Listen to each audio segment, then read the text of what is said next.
The sun was a hammer, and the high desert of New Mexico was the anvil. Clara felt herself being beaten thin between them. She had stopped sweating hours ago. Now, the dust just caked onto her skin, a fine gritty shell that cracked around her mouth when she tried to wet her lips. There was nothing left to wet them with. Her tongue was a dry rasp in her mouth, thick and useless. Red rock formations shimmered in the heat, rising from the canyon floor like broken teeth. There was no shade. Not here, not in this endless, baked expanse of gravel and sage. She told herself that the next ridge, the next rise, would show her something different. It never did. It only showed her more of the same. More heat, more sky, more failure. Her boots, the last decent things she had owned, were failing too. The leather of the left sole had split an hour back, flapping uselessly with every other step. She had stumbled, catching herself on hands already raw, and had torn the sole clean off. Now, she walked with one foot shod and the other wrapped in a strip of cloth torn from her petticoat. It was not enough. The rocks were sharp, and the ground was hot enough to cook on. She listed to the side, her vision blurring at the edges. Collapse felt close. It felt sweet. It felt like an end. Just one more step.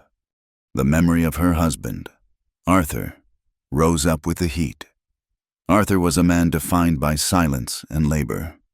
He had not been cruel, not in the ways men could be cruel, but he had been hard.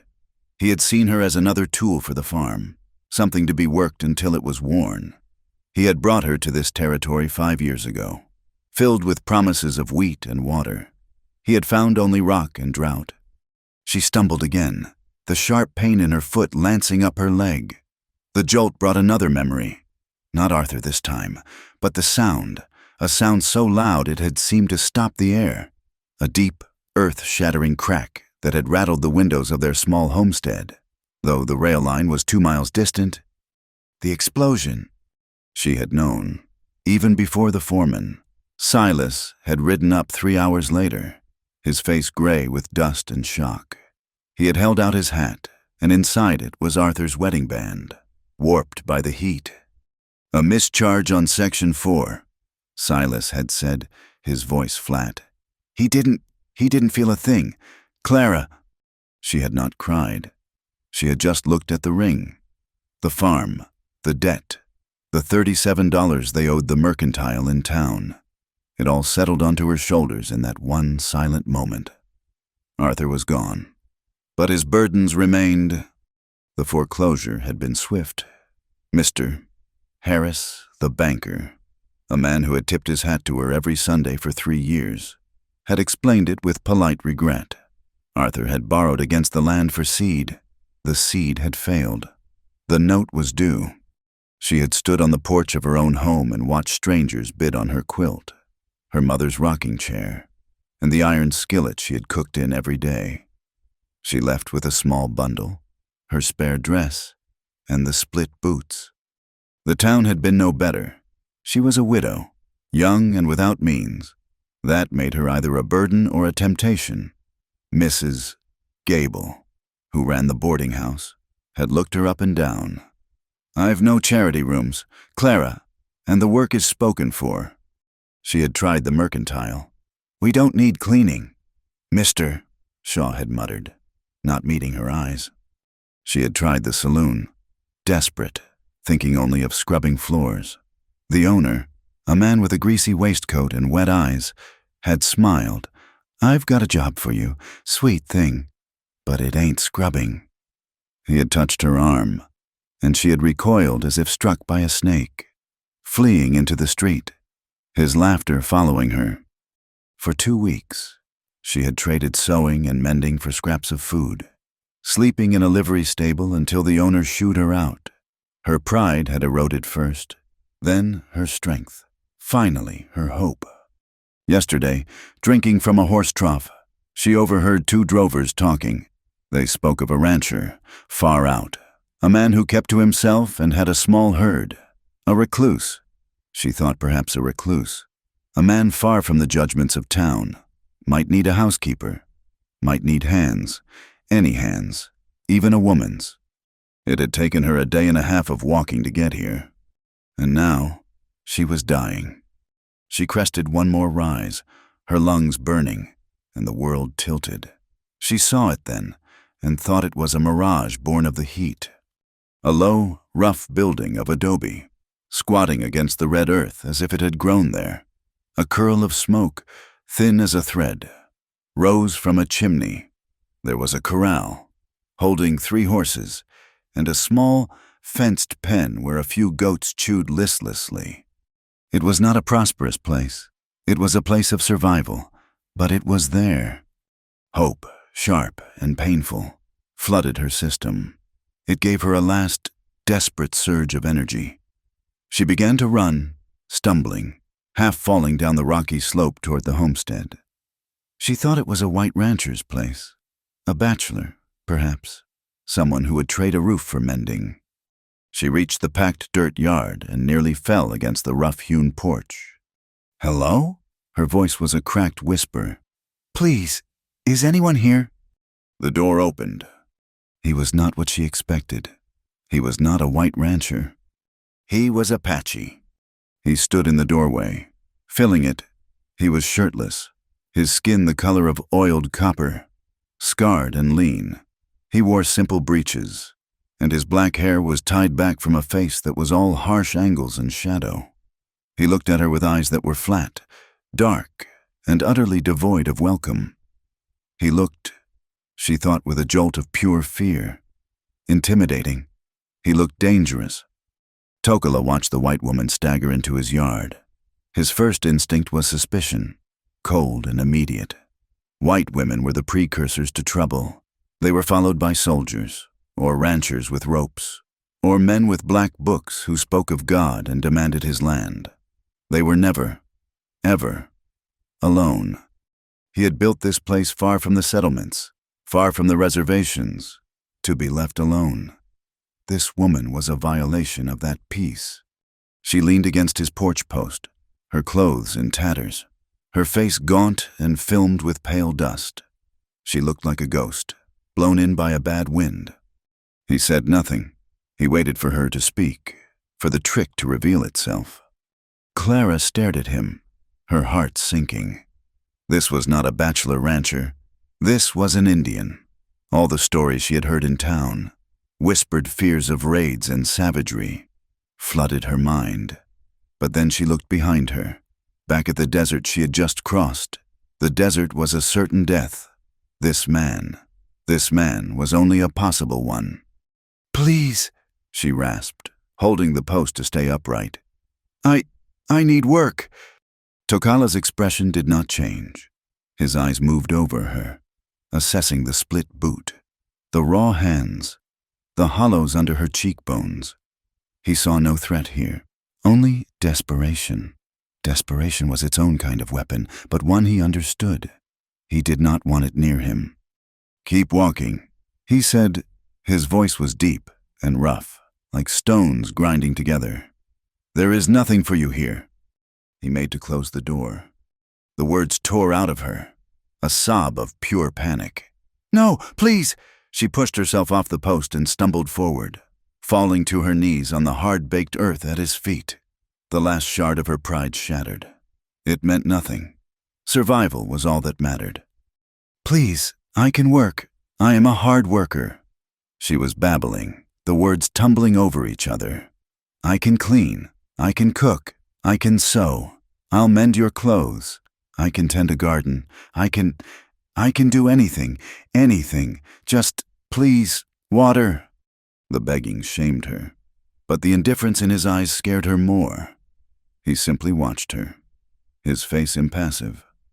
"I am starving," she whispered, the admission tearing the last of her defenses away. The world began to gray at the edges. "I have not eaten in 2 days. If you send me away, I will die." Tokala looked down at the woman collapsed in the dust at his feet. She was not a threat. She was baggage. She was a complication he did not need. He should have closed the door. He should have left her to the desert. It was not his concern. But the word starving held him. He knew that word. He had lived that word. He was silent for a long time. The only sound the buzzing of flies in the heat.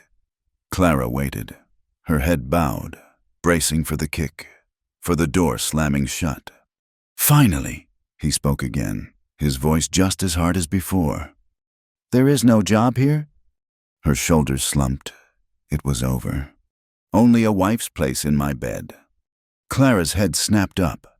She flinched, a violent, visible recoil, as if he had struck her. The words hit her with the force of a physical blow. It was the saloon owner. It was the greasy smile and the groping hand. Shame and bile rose in her throat. She pushed herself back, scrambling in the dust. He watched her reaction, his face unmoving. He had seen that look before. He was not surprised by it. He added, clarifying the terms, not softening them. "Food, roof, safety, for that." She stared at him, her breath catching. He was not offering her a job like the man in the saloon. He was not smiling. He was not pretending it was anything other than what it was. It was a transaction, her body for her life. He was offering her the three things she had lost: food, a roof, safety. The silence stretched, thick and heavy. She looked at his hard face. This stranger, this man who was nothing like her, nothing she had ever known. Then she looked back at the shimmering, merciless desert. Death by starvation and heat, or surrender to this man. Torn between the two, she found her voice. It trembled, thin as a thread. Will you hurt me?" Arthur had hurt her. Not often, and not with his fists, but with a bruising grip on her arm, with a force in the dark that was about his need and never her comfort. The man in the saloon would have hurt her. Tokola considered the question. It was not a plea for kindness. It was a term of the negotiation. No. The word was flat, absolute, a promise, cold as iron. He would not hurt her. He would not beat her. He then added, his voice like flint, "But I will not pretend to be your employer either. There would be no wages. There would be no pretense of service. She would be his." This was her choice, the end of her life, or the end of her old life. She had nothing left to sell but this. Clara looked at the dust on her raw hands. She thought of the cold ground of the livery stable. She thought of the hunger clawing at her belly, a pain so deep it had become a part of her. She thought of the sun, waiting to claim her. She slowly, so slowly, got to her feet. She stood before him, swaying slightly, a woman hollowed out. She met his dark eyes. She nodded. Just once, a small, jerky movement. She accepted, quietly. Tokola stepped aside, holding the door open. It was not a gesture of welcome. It was an acknowledgement of the bargain. Clara forced her legs to move. She crossed the threshold, stepping from the blinding, killing sun into the cool darkness of the adobe. The inside was simple. It was cleaner than she would have expected. There was a hearth, a rough wooden table with 2 chairs, and shelves carved into the adobe walls, holding pottery and dried herbs. And in the corner, there was one bed, a single mattress on a wooden frame, covered with blankets. The reality of her choice settled over her, heavy as a stone. He pointed to a curtained-off alcove. "Wash." He went to a chest and pulled out a simple, homespun cotton shift. He tossed it onto the table. "Wear that." He said nothing more. He turned his back to her and began to stir the contents of a pot hanging over the hearth. Numbly, Clara took the shift. She went behind the curtain. There was a small basin, a bucket of water, and a bar of harsh lye soap. She stripped off her filthy, tattered dress. She poured water into the basin and began to wash. The water was lukewarm, but it felt like a shock to her skin. She scrubbed away the layers of dust and grime, her hands shaking so badly she could barely hold the soap. She washed away Clara, the farmer's wife. She washed away Clara, the widow. She washed away Clara, the beggar. She did not know who was left. She dried herself on a piece of rough cloth and pulled the shift over her head. It was large, smelling faintly of smoke and herbs. It felt alien, like a shroud. She stepped out from behind the curtain.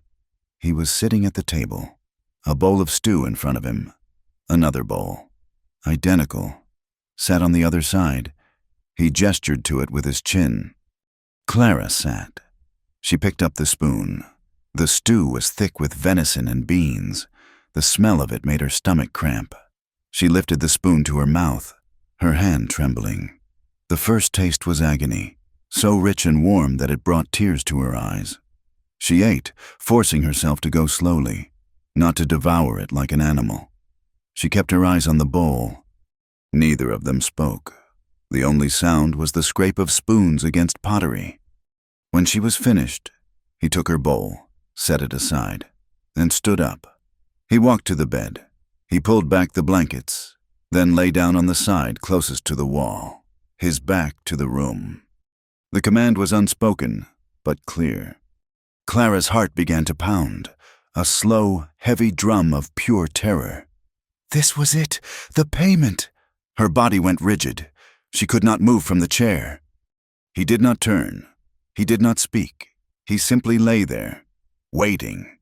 Slowly, as if walking to her own execution, Clara rose.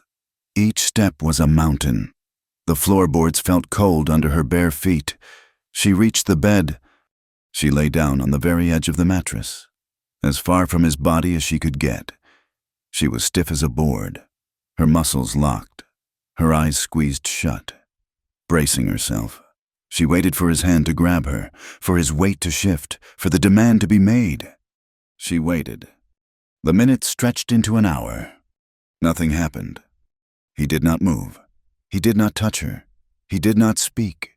His breathing was deep and even, as if he were asleep. Clara lay in the dark, rigid with fear, every nerve screaming. She was so tired she felt broken, but sleep was impossible. The man beside her was a wall of silent, coiled tension.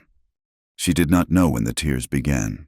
They slipped from her closed eyes, silent, hot tracks marking the dust still on her temples. She did not sob. She made no sound. She just cried. She cried for the life she had lost, and for the one she had just bought. She cried for her dignity, which was gone. She cried for the terror that was so profound it felt like it was stopping her heart. In the darkness, beside her, Tokala lay awake. He was not asleep. He heard the small, hitched breath. He smelled the lye soap and the sharp, animal scent of her fear. He listened, and he said nothing. The bargain was sealed. The first morning, Clara woke with a start, the terror of the night before flooding back. She was still on the edge of the bed. He was gone. The space beside her was empty, the blanket folded. She sat up, her body aching with tension. She could hear sounds from outside, the chop of an axe, sharp and rhythmic. She was alive. She was fed. She was not hurt. The bargain held. A routine established itself, not spoken, but learned. It was a life built on silence and observation. In the mornings, he would be gone before the sun was fully risen, out checking snares or hunting. He would leave a piece of dried meat or corn cakes on the table for her. Clara, in turn, worked. It was all she knew. She swept the hard-packed adobe floor until it was spotless. She scrubbed the 2 bowls in the iron pot. She aired the blankets in the sun. She found his small store of mending supplies and repaired his shirts, her stitches small and neat. She did not know if he noticed. He said nothing. She explored the area immediately around the small house. He had a patch of dry earth fenced off, where a few hardy squash vines withered. She found the stream where she had washed, a thin trickle of life in the canyon, and she hauled buckets of water, careful not to take too much, just enough to coax some life from the struggling plants. In the afternoons, he would return. He never announced himself. He simply appeared, usually with a rabbit or two, or sometimes a larger piece of venison slung over his shoulder. He would skin and butcher the animal with an efficiency that was both fascinating and brutal. He let her ride his spare horse, a quiet mare, but only under his watch. He would ride his own horse, a lean, powerful stallion, and lead her through the canyons. He was teaching her the land. She realized, though he never said so, he showed her where the ground was unstable, where the good water was, and which plants to avoid. He did this all without words, pointing with his chin, a slight gesture of his hand. In the evenings, they ate. This was the hardest part. The silence in the small room was heavier than the heat of the day. They sat at the small table, the sound of their spoons scraping the bowls echoing in the space between them. Clara's mind, accustomed to Arthur's constant, grumbling complaints or the chatter of the women in town, screamed against the quiet. She wanted to ask him, "Who are you? Where did you come from? Why are you here? Why did you take me in?" The questions piled up behind her teeth, but she swallowed them. She had no right to ask. She was part of the bargain, like the roof or the food. You do not ask questions of the hand that feeds you. He offered no words. He ate, his focus entirely on his food. He did not look at her. He seemed to exist in a place deep within himself, a place she could not, and should not, try to reach to. But he kept his word. He kept her fed. The gauntness began to leave her cheeks, the shift he had given her. She washed and mended. He brought back a bolt of simple blue calico from a trip she did not know he had taken. He dropped it on the table without comment. It was not a gift. It was maintenance. She sewed herself a proper dress, her fingers rusty but sure. He kept her clothed. And every night, the ritual repeated. He would lie on the bed, his back to the room. She would lie on the very edge, her body rigid, waiting for a touch that never came. He never moved toward her. He kept his side, and she kept hers. The space between them was a gulf of fear and silence. He was, she realized, keeping her safe even from himself. This routine lasted for weeks. The desert sun baked the land, and the silence stretched, becoming its own kind of language. She learned to read the set of his shoulders, the slight narrowing of his eyes that meant a storm was coming, the way he handled his knife when he was in a dark mood. One evening, he returned later than usual. He was limping.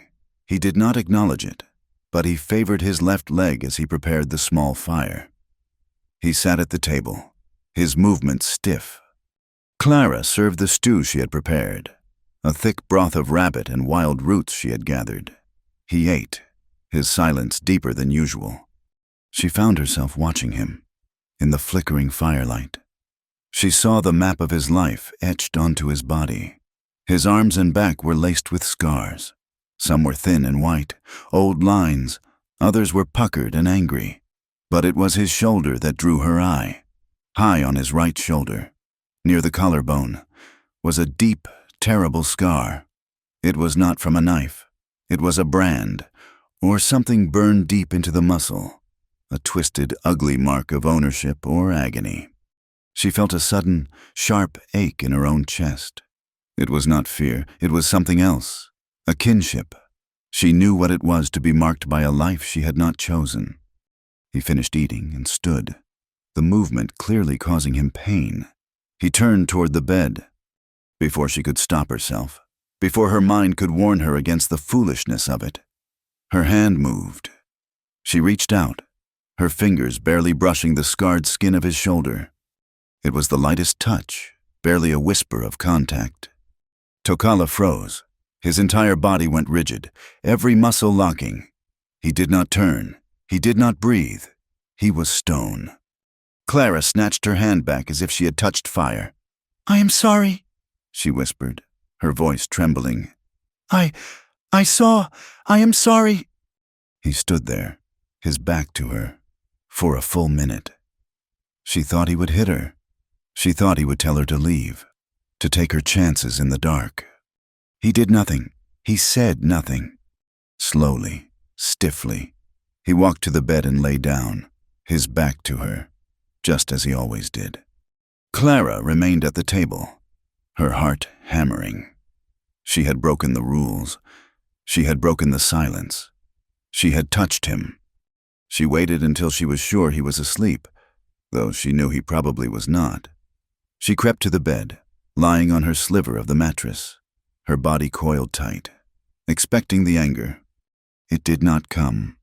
Instead, in the deep quiet of the night, she felt a slight shift in the mattress, a change in the warmth beside her. He had moved. He had rolled onto his other side. He was still inches away, not touching her, but he was no longer facing the wall. He was facing her. That night, he slept closer. A few days later, he was gone for a long time. Not just the morning hunt. He was gone for 2 full days. Clara was terrified. Her first thought was that he had abandoned her. The bargain was over. She would starve. Her second, more terrifying thought was that something had happened to him, that he was lying injured in one of the canyons, the way he had been limping. She found herself pacing the small cabin, looking at the door, her stomach hollow with a new kind of dread. It was not just fear for her own survival. It was concern. He returned on the 3rd day, leading the spare mare, its saddlebags heavy. He had been to a settlement, trading, though he did not say so. He unloaded flour, salt, coffee beans, and dried apples, luxuries she had not seen in months. While he was gone, her nervous energy had driven her to clean the cabin with a desperate fervor. In tidying the shelves carved into the wall, her hand brushed against a book tucked in the shadows. It was not a printed book. It was a journal, bound in cured hide. She pulled it out. Her hands trembled. This was his. It was private. She should not. She opened it. The pages were filled with writing. Some of it was in a script she could not recognize, symbols and lines that meant nothing to her. Apache, she assumed, but mixed in, written in stark, clear English, were words and phrases. They promised peace. The river was red, not from mud. Soldiers, blue coats. They took the children first. My brother, Taza, fought. They shot him by the wagons. I ran. I am a coward. Lost, everything is lost. There were lists of names, dates, crude drawings of maps, of battles. It was not a story. It was a ledger of pain. It was the testament of a man who had seen his world burned to ash. Clara snapped the book shut, her heart cold. She felt sick. She had looked into the deepest part of him without permission. She shoved the book back onto the shelf, pushing it deep into the shadows, her hands shaking. She did not read much. She did not need to. She had sensed the pain in him. Now, she understood its shape. When he sat at the table that night, she looked at him differently. She did not see just the harsh stranger, the man who had bought her. She saw the man who had written lost. Everything is lost. She knew that feeling. He seemed to feel the change in her. He looked at her, his dark eyes holding hers for a moment longer than usual. A few nights later, he spoke. They were eating. The silence was, for once, not heavy, but almost companionable. The wind is changing, he said. Clara looked up, startled. His voice, unused for so long in conversation, was gravelly. She did not know what to say. Yes, she managed. It will bring the monsoon. The rains will come soon. That will be good for the garden, she said, her own voice quiet. He nodded. The cactus fruit will be ripe after. The red pear. I will show you. He fell silent again. But something fundamental had shifted. The wall was still there, but a small stone had been loosened. He began to speak more, not about himself, never about the journal, or the scars. He spoke about the land. He taught her the names of the plants she gathered, which ones would heal a fever and which ones would stop bleeding. He told her how to read the clouds, how to predict the storms by the smell of the air and the behavior of the hawks. Clara listened. She was drawn in. not just by the knowledge, but by the quiet presence of the man sharing it. His voice, when he spoke of these things, lost some of its harshness. It was the voice of a man who understood the world he lived in, who was a part of it in a way she had never been. She was a guest here. He belonged. The rains came, just as he had predicted. It did not start gently. The sky, which had been a clear, bruised blue, turned a sickly yellow. The air became heavy, still, and charged.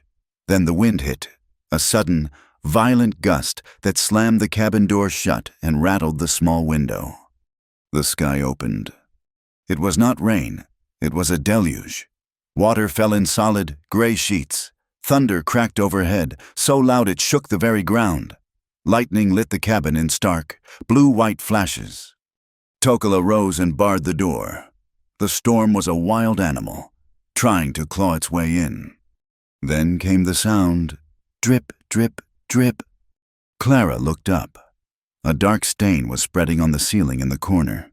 Water began to fall, first in drops, then in a steady, thin stream, splashing onto the floor. "The roof," she said, stating the obvious. Tokala cursed, a low, guttural sound in his own language. He grabbed a clay pot and slid it under the leak. Then another leak sprang, and another. The patch he had made last season had failed. "It will not hold," he said. He grabbed a cured hide from a stack in the corner. "We must cover it." He unbarred the door and shoved it open. The wind and rain hit him like a solid wall, stealing his breath. He went out into the maelstrom. Clara stood in the doorway, horrified. "You cannot go up there," she yelled over the roar of the storm. He was already climbing, scaling the side of the adobe using notches in the logs that stuck out. He was like a spider, sure-footed and fast, even in the driving rain. The roof was flat, covered in packed mud and grasses. He was trying to spread the hide over the leaking section, but the wind was trying to tear it from his hands. It was a sail, and it threatened to pull him right off the edge. "I am coming," she shouted. She did not think. She ran out into the rain. The water was cold, a physical shock. It soaked her dress and her hair in a single second. The mud in the yard sucked at her bare feet. She scrambled up the side of the house, her hands slipping, her dress tearing. She reached the roof, gasping. He looked at her, his eyes wide with shock, not at the storm, but at her. "Hold it!" he roared, gesturing to one corner of the hide. Together, they fought the storm. They were two small figures against the rage of the sky. Clara threw her entire body onto one corner of the hide while Tokala used rocks to weigh down the other. The wind shrieked. The rain felt like needles. They were soaked to the bone, their clothes plastered to their skin. Finally, the hide was secured. The worst of the leak was covered. "Go!" he yelled, pointing to the ground. They scrambled down, half falling, and burst back into the cabin, slamming the door against the storm. They stood in the middle of the room, dripping, gasping for breath. The cabin was dim, the only light from the fire. The sound of the rain on the roof was muffled now. The leak slowed to a few scattered drips. Clara was trembling. The cold had seeped into her bones, a deep, shaking chill. Her teeth chattered. Tokala looked at her. Her wet hair was plastered to her face. Her thin dress was transparent, clinging to her body. He looked away, his jaw tight. He grabbed a blanket from the bed, one of the dry ones, and threw it at her. "Dry yourself," he commanded, his voice harsh. He turned his back, stripping off his own soaked breeches, wrapping a dry hide around his waist. Clara huddled by the fire, wrapping the blanket around her shoulders. But she could not get warm. The trembling was too deep. She shed her wet dress under the blanket, leaving it in a puddle on the floor. She was naked beneath the wool, but she was still freezing. He sat on his stool, his back to her, staring into the fire. The storm raged outside. The cabin felt tiny, the two of them trapped inside it. The silence returned, but it was different. It was charged, not with fear, but with the energy of the storm, with the adrenaline of their shared fight against it. Clara looked at his back. The firelight played over his scars. She saw the tension in his shoulders. He was cold, too. She had touched his shoulder once, in pity. Now, she felt something else, a pull. He was the only other person in this world. He was the man who had fed her, sheltered her, and just fought the storm with her. She was still trembling, soaked, afraid, but not of him, afraid of the cold, afraid of the longing that was suddenly, terrifyingly, rising in her. She stood, the blanket clutched around her. She took a step, then another. She reached for him. She put her hand on his unscarred shoulder. He did not freeze this time. His muscles just tensed. "Tokala," she whispered. He turned his head. His dark eyes met hers. He saw the trembling. He saw the desperation. And he saw the question. He resisted. He pulled back slightly, his expression hardening. "No," he said, his voice low. "I am not gentle." It was a warning, a confession. He was not a soft man. He was not her kind. "I am not used to anyone touching me who didn't want to hurt me," he said, the admission torn from him. The words struck her. They were the key. He was as broken as she was. He was as afraid of this as she was. He expected pain from contact. Clara looked at him, her fear dissolving, replaced by a deep, aching tenderness. "Then let me teach you how to be touched," she said. She did not wait for his answer. She stepped closer, letting the blanket pool around her waist. She leaned in and pressed her mouth to his. His lips were cold from the rain. He was stiff, unmoving, a man braced for a blow. Her kiss was slow. It was trembling. It was uncertain. It was not the kiss of a lover. It was the kiss of a survivor. She was not trying to entice him. She was trying to thank him. She was trying to connect. He did not respond. She pulled back slightly, looking at his face. His eyes were closed, his expression one of sharp, internal conflict. She kissed him again, softer this time, moving her mouth against his, a silent plea. Slowly, so slowly, his lips moved. He did not kiss her back, not really. He just yielded. He let her in. A small sound, a groan of pain or surrender, came from deep in his throat. His hand came up, not to grab her, but to gently, hesitantly, touch her face. His calloused fingers, rough from work and weapons, brushed her cheek, her wet hair. It was the first time he had touched her skin with anything other than indifference. The touch was clumsy. It was raw. It was tender. He pulled her to him, not in violence, but in a sudden, desperate need. His mouth found hers again, and this time, he kissed her.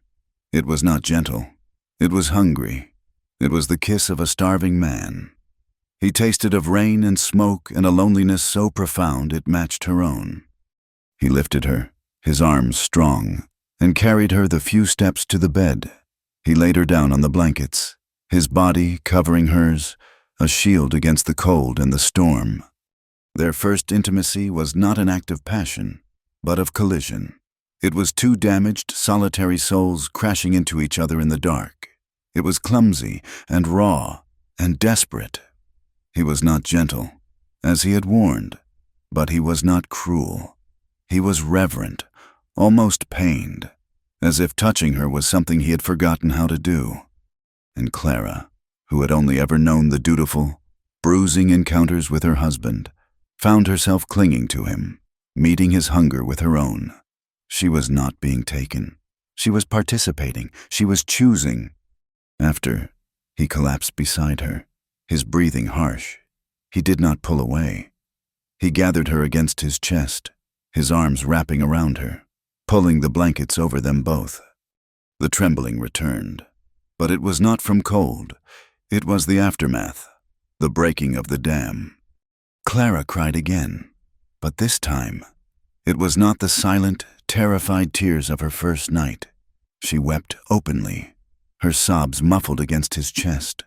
She cried for the end of her loneliness and for the terrifying, unknown beginning of this. He did not speak. He just held her. He held her tightly, as if she were something precious, something breakable. He held her until the storm passed, and the rain softened to a whisper, and she finally fell asleep in his arms. The next morning, Clara woke to warmth. She was tangled in the blankets, her body pressed against his. His arm was still draped over her, heavy and protective. He was awake, staring at the ceiling, but he had not moved. She lay still, her body aching in a new way, a way that was not unpleasant. She felt safe. She lifted her head slightly. The cabin was bright with the clean, sharp light that came after a storm. "Tokala," she said. It was the first time she had ever used his name. It felt strange and right on her tongue. He turned his head, his dark, unreadable eyes meeting hers. He did not correct her. He just nodded. Once. After the storm, the silence of the cabin was different. It was no longer an empty space, but a shared one. When Clara woke, she woke to the warmth of Tokala's body, his arm heavy and protective over her waist. The rigid fear of her first nights was gone, replaced by a deep, quiet comfort. They still did not speak much, but the silence was no longer heavy with questions. It was filled with the small sounds of a shared life, the scrape of his knife as he mended tack, the soft thump of her kneading dough for corn cakes, the even breathing of two people sleeping beside each other in the dark. But the world beyond their small canyon did not sleep, and it did not forgive. A man hunting stray cattle, a rancher named Josiah Briggs, had ridden too close to the canyon. He had seen her. He had seen the woman in the blue calico dress, her hair unbound, walking from the Apache's cabin to the stream. He had ridden back to Redemption Creek, and the rumor he lit had spread through the dry town like wildfire. A white woman, living with the savage, living with him. The word was passed in the saloon, whispered over fences, and clucked over in the mercantile. It was an affront. It was unnatural. It was a stain. Briggs, a man who believed his right to the land was ordained by God and the rifle, sent two of his hands to check the boundary. They were not checking boundaries. They were spying. Tokala saw them. He had been high on the mesa, checking his snares. He saw the glint of the sun on a rifle barrel, 2 miles distant, where no rifle should be. He watched the two riders, small as insects, pausing on the ridge that overlooked his homestead. They watched for nearly an hour before riding off. He did not tell Clara. He did not want to put the gray shadow of fear on her face, a shadow that had only just begun to lift. But a new tension entered his body. He cleaned his rifle more often. He slept lighter, and he watched the ridges. A week later, their supplies were running low. They needed salt, flour, and more shot for the rifle. Usually, Tokala made the trip, trading pelts and jerky for the few necessities he could not hunt or grow. Clara, feeling the new partnership between them, felt a need to contribute. "I can go," she said one morning, scraping the last of the flour from the sack. "I know how to barter. I can trade the extra hides." Tokala stopped, his hand pausing on the door. He looked at her. He thought of the two men on the ridge. He thought of the town, a place he avoided, a place that hated him on sight. "No, it is not safe." "It is not safe for you," she countered, her voice quiet but firm. "They know me, Mr. Shaw at the mercantile always treated me fairly. It is just a trade. I will be back before midday." He hesitated. He saw the set of her jaw. This was not the broken woman who had collapsed in his yard. This was a woman testing her own strength. To deny her would be to break something new and important growing between them. He gave a sharp, reluctant nod. "Take the mule, not the horse. Go to the mercantile. Nowhere else. Speak only to Shaw." He helped her load the cured pelts onto the mule, his movement stiff. He handed her a small deerskin bag with a few coins. His hand lingered on hers for a second, a grip that was almost painful. "Watch the ridges," he said. "I will," she promised. The ride to Redemption Creek was long, the sun hot on her back. Clara felt a strange mix of anxiety and liberation. It was the first time she had been truly alone since her arrival. She saw no one on the trail. The vast, silent land felt like hers. The town, when it came into view, looked smaller than she remembered, meaner. A single dusty street pressed between false-fronted buildings, sagging under the heat. She tied the mule to the hitching rail outside the mercantile. As she did, the saloon doors across the street fell quiet. A man leaning against the assayer's office stopped whittling and just stared. Two women, holding baskets, saw her, whispered to each other, and crossed the street, their heads down, as if to avoid a disease. Clara felt a cold knot form in her stomach. These were people she had known for 5 years. They looked at her as if she were a ghost, or something worse. She pulled her shoulders back, her chin high, and walked into the mercantile. The bell above the door chimed, a small, bright sound in the sudden, heavy silence. Mr. Shaw, a thin man with a perpetually worried expression, was behind the counter. He looked up, and his face went pale, as if he had seen an apparition. "Clara?" he whispered. "Mrs. Hayes, my word, we thought you were dead. We thought the desert took you." "I am fine, Mr. Shaw," Clara said, her voice strained. "I need flour, salt, and 10 pounds of shot." Of course, he stammered, fumbling for a sack. "Well, I'll be," a voice drawled from the back of the store. "The prodigal widow returns." Clara froze. She knew that voice. It was slick with a false congeniality that covered something rotten underneath. A man stepped out from behind a stack of barrels. He was tall, dressed in a black suit that was too warm for the weather. His face clean-shaven save for a thin mustache. It was Everett Hayes, her late husband's brother. She had not seen him since the funeral, where he had spoken more about Arthur's debts than his death. "Everett," she said, her voice flat. "What are you doing here?" "Settling Arthur's estate, what little there was of it," he said, his eyes traveling over her. He took in the simple calico dress, the good boots Tokola had mended, the healthy color in her face. His gaze was an insult. "Though it seems I should have been looking for you. Where have you been?" "Clara, the town has been worried sick." "I am managing," she said, turning back to the counter. "Mr. Shaw, the flour." "Now, don't be like that," Everett said, stepping closer. He put his hand on her arm. Clara flinched, trying to pull away, but his grip tightened. It was not a friendly touch. It was an owner's grip. "Let go of me, Everett!" "Folks were saying you'd lost your mind," he hissed, his voice dropping, his smile vanishing. "That you'd wandered off. They didn't say you'd run off to live with a savage." The store, which had been silent, became utterly still. "Mr."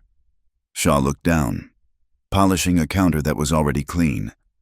"You don't know what you are talking about," Clara said, her voice shaking. "I know exactly what I am talking about," he sneered. "Living in a mud hut, lying in his bed. You shame your husband's name. You shame me." He leaned in, his face close to hers, his breath sour. "Tell me, Clara, what does he make you do? Are you his whore?" The word whore struck her with the force of a physical blow. It was the saloon owner. It was the whispers. It was the final, ugly brand of her desperation. She reacted without thinking. She ripped her arm from his grasp, shoving him back. The small bag of coins Tokola had given her fell, scattering on the floorboards. "You pig!" she cried, her voice breaking. Everett laughed. It was a short, ugly sound. "The Indian's whore has a temper." Clara did not wait to hear more. She did not retrieve the coins. She turned and fled. She ran from the store, the bell clanging wildly behind her. She yanked the mule's reins from the rail, her hands fumbling. She could feel the eyes of the entire town on her back, burning into her. Everett's laughter followed her out into the street. She scrambled onto the mule's back, kicking its flanks, urging it into a clumsy, jolting run. She did not look back. She fled Redemption Creek, the dust of the main street chasing her, the shame a hot, acid bile rising in her throat.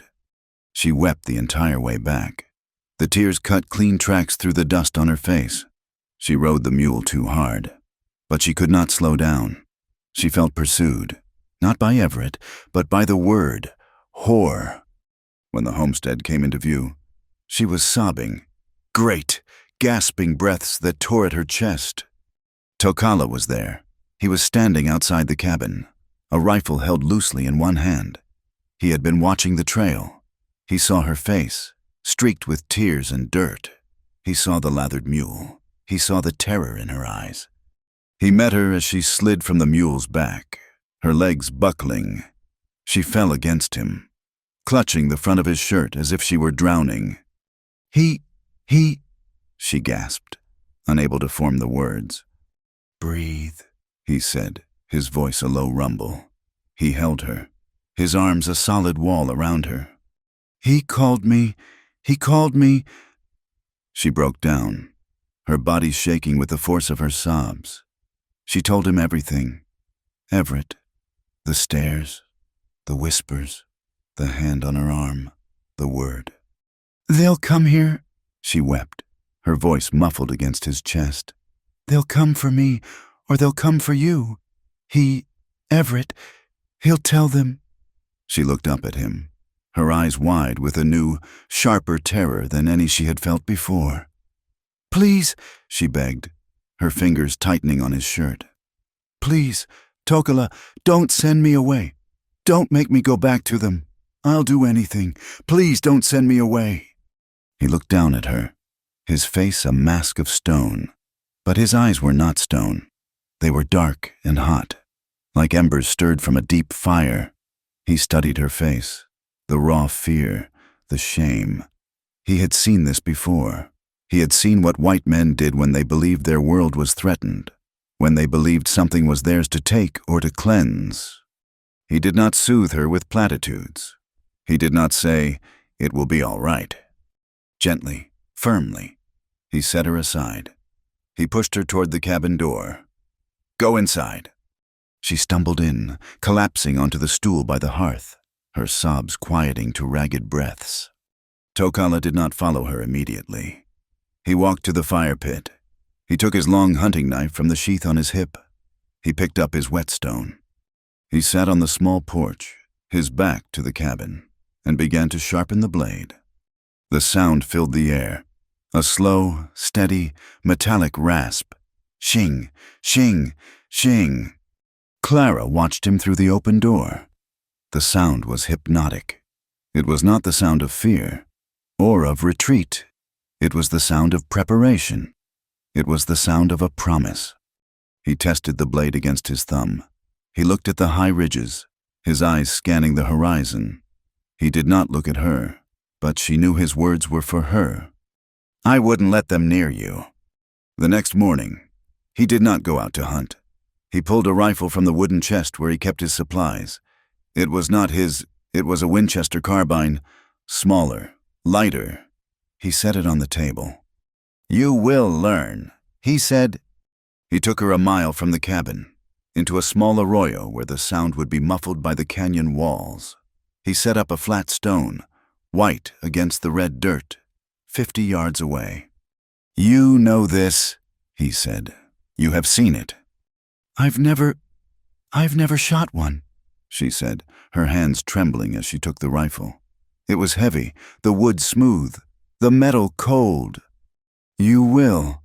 His voice was patient, but absolute. He stood beside her, showing her how to brace the stock against her shoulder. Hold it tight, or it will hurt you. It is not a toy. It is a tool. It is your teeth. She aimed. The barrel wavering, she squeezed the trigger. The explosion was deafening. The rifle slammed into her shoulder, a brutal, shocking kick that sent a spike of pain through her collarbone. The shot kicked up dust 10 feet to the left of the rock. "Again," he said, as if she had done nothing wrong. She reloaded, her shoulder already aching. "I can't. It's too heavy." "It is heavy," he agreed. "That is good. It means it is real. Breathe out. Squeeze the trigger. Do not pull it." She shot again, closer this time. They practiced for hours. He did not yell. He did not grow frustrated. He corrected her stance, the placement of her cheek on the stock, the rhythm of her breath. He was a demanding teacher, forcing her to reload, to fire, to reload again, until her shoulder was a purpled, tender mass and her arms shook with fatigue. Finally, late in the afternoon, she breathed out, centered the sight on the white rock, and squeezed. The rifle bucked. A puff of white dust exploded from the center of the rock. She lowered the rifle. Stunned, a strange, hot surge of power flooded her. It was the first time in her life she had ever held such power in her hands. She was not just a victim. She was not just a widow. She was not just a whore. She was a woman holding a rifle. Tokala nodded, taking the rifle from her. "Good. Tomorrow, we will shoot from 100 yards. In the weeks that followed, he changed. The world he had kept to himself, he began to share. He was not just protecting her, he was arming her. He took her riding, not on the mare, but on his own stallion, a horse that was smarter and faster. He was teaching her to ride, not just to sit. He took her deep into the hills, into the territory he called his own. He showed her things he had never shown another soul. He led her up a narrow, winding path that seemed to end in a sheer cliff face. He dismounted, pushed aside a curtain of dry brush, and revealed a hidden grotto. It was a small, shaded space where water, clear and cold, bubbled directly from the red rock. Green, delicate ferns grew in the damp shade. It was a miracle of water in a land of thirst. Another day, he took her high onto the mesas, where the wind blew clean and hard. They lay on their stomachs, looking down. Far below, a small herd of wild goats, ibex, moved along a cliff edge that seemed no wider than a hand. They were impossibly agile, impossibly free. "They are never caught," he whispered, his first admission of anything close to admiration. "They belong only to the rock." One evening, just as the sun was beginning to bleed into the horizon, he said, "Come." He led her to the highest peak, a place that overlooked the entire world.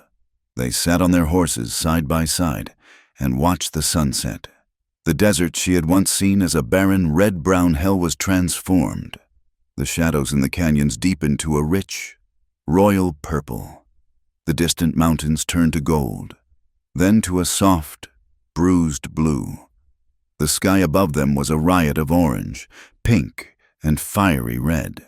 It was a beauty so vast and so profound that it made her breath catch, and it brought tears to her eyes. She looked at him.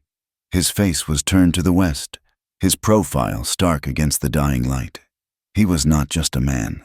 He was a part of this. He was the rocks, the hawks, the hidden spring. He had not just given her food and shelter. He had given her this. That night, the air in the cabin was different. It was charged with the memory of the sunset, with the shared secrets of the hidden land. Tokala sat by the fire, cleaning the rifle, the movements economical and sure. Clara was mending his shirt, her own stitches small and neat, an overwhelming sense of gratitude, of safety, of a deep, aching affection, rose in her. It was a feeling so powerful it left no room for fear. She put the shirt down.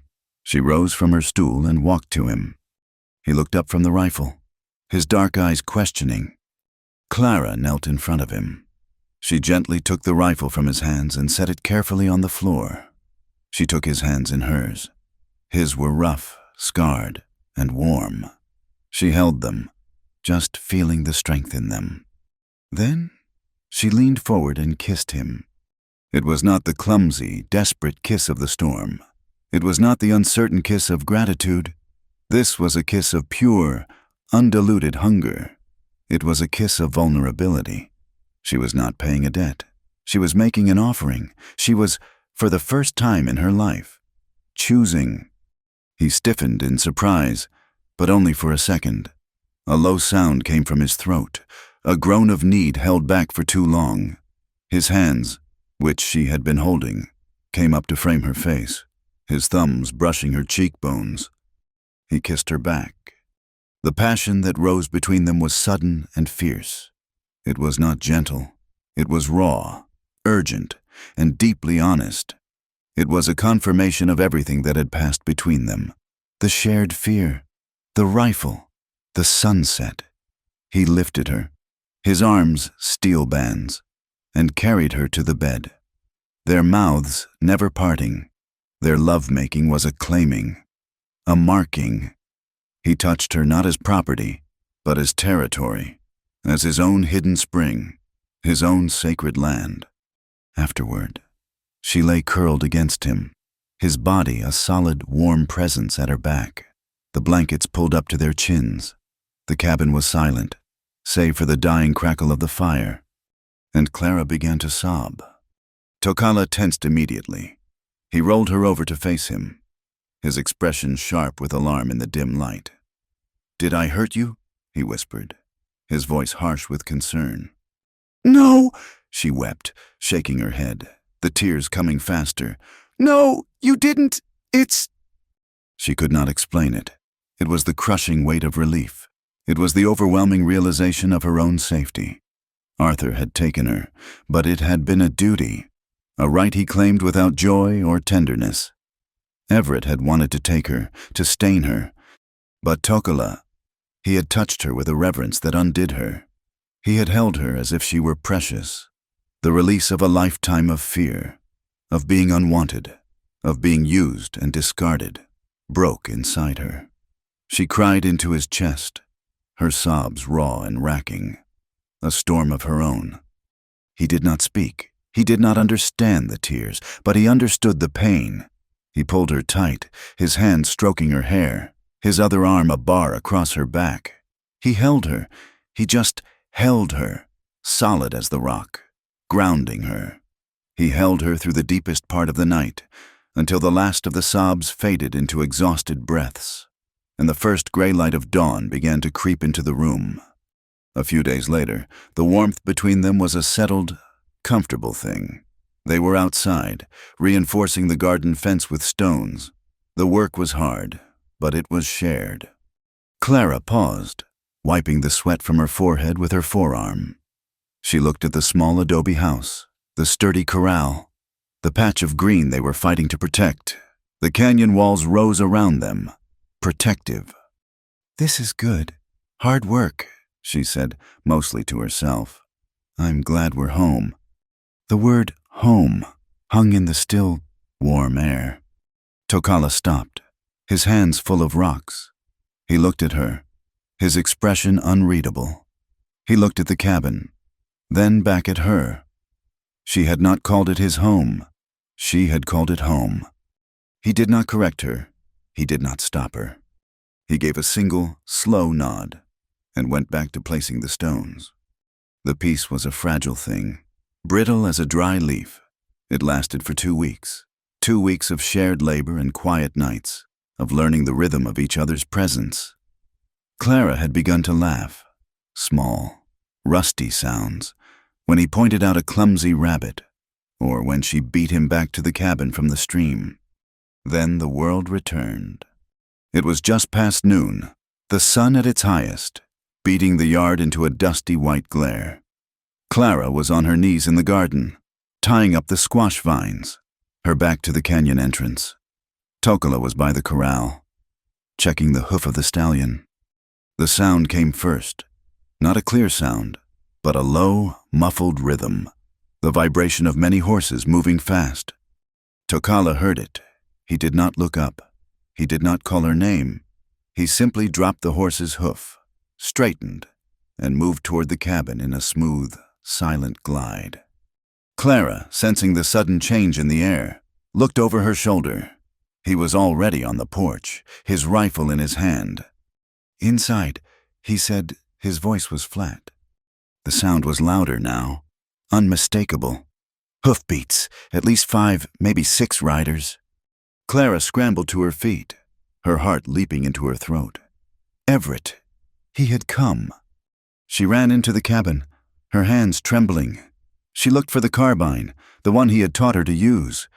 "No," he said from the doorway. He blocked her path. "You stay here, away from the door." He stepped outside onto the porch, the rifle held loosely at his side, and waited. Clara moved to the small, grimy window, peering out from the edge of the curtain. They came around the bend of the canyon, 6 of them. They were not lawmen. They were ranchers, their faces hard, red with sun and anger. Josiah Briggs was in the lead, the man whose spies Tokala had seen. He rode a tall bay, his shotgun resting in the crook of his arm. Everett, she noted with a confusing mix of relief and dread, was not among them. This was a different kind of trouble. They reined in 20 yards from the porch, forming a rough, menacing line, the yard filled with the creak of leather and the stamping of restless horses. Josiah Briggs spat a stream of tobacco juice into the dust. "That's him. That's the one." "We know she's in there. Savage!" another man shouted, his voice cracking with nerves. Tokala said nothing. He stood as still as the red rock behind him, his dark eyes moving over each man, assessing the threat. He did not raise the rifle. He did not need to. His presence, his absolute stillness, was a challenge. "We're here for the white woman," Briggs said, his voice taking on a righteous, commanding tone. "We're here to return her to her own kind. Send her out, and we'll let you live." A ripple of uneasy agreement passed through the men. "That's right, Briggs," one of them added. "It ain't right. Him keeping her here. She's probably bewitched. Send her out, or we'll burn this place to the ground." Briggs threatened. He gestured with his shotgun toward the dry grass and the small lean-to where they stored the wood. "It'll catch fast in this heat. We'll smoke you both out." Clara watched, her blood running cold. She saw Tokala's shoulders tense. He was calculating. 6 men. He was fast, but he was not fast enough for 6. They would kill him. They would kill him. And then they would take her. And the word whore hissed in the mercantile, echoed in her head. They believed they were saving her. They believed she was a prisoner. She remembered the feel of the carbine in her hands. She remembered the sunset. This is home. Before he could move, before he could brace himself for the fight he knew was coming. Clara stepped out of the cabin. She walked onto the porch and stood beside him. The men's horses shifted, startled by her sudden appearance. Briggs's jaw dropped. "Clara, Mrs. Hayes!" Briggs yelled, his voice laced with confusion. "Get away from him! We're here to rescue you!" Clara's hands were trembling at her sides, but she locked her knees to keep from shaking. She looked at Josiah Briggs, a man she had seen in town, a man who had tipped his hat to her once. "There is no rescue needed. Mr. Briggs," she said, her voice clear and carrying in the hot, still air. "You are trespassing." The men looked at each other, their justification beginning to crumble. This was not the frightened, captured woman they had imagined. "Ma'am, you don't know what you're saying," Briggs insisted, recovering. That thing, he's got you confused. You come with us. We'll take you back to town, back to your people." "These are my people," Clara said, her voice dropping, gaining a hard edge she did not know she possessed. She took a half step, so she was standing just slightly in front of Tokala. A man in the back scoffed, a raw, ugly sound. "His people? You're his whore, is what you are, living in sin with a red skin." The word hit her again, but this time, it did not make her flinch. It made her angry. The hot, clean anger of the rifle shot. She looked directly at the man who had shouted, "I was a widow, starving. This town, your town, offered me nothing. Mr. Shaw turned me away. Mrs. Gable had no charity. The saloon owner offered me the only job he had for a woman like me. This man," she said, gesturing to Tokola, "gave me food. He gave me shelter. He gave me safety." She turned her gaze back to Briggs. It was cold and steady. "I am his wife." The declaration struck the men like a physical blow.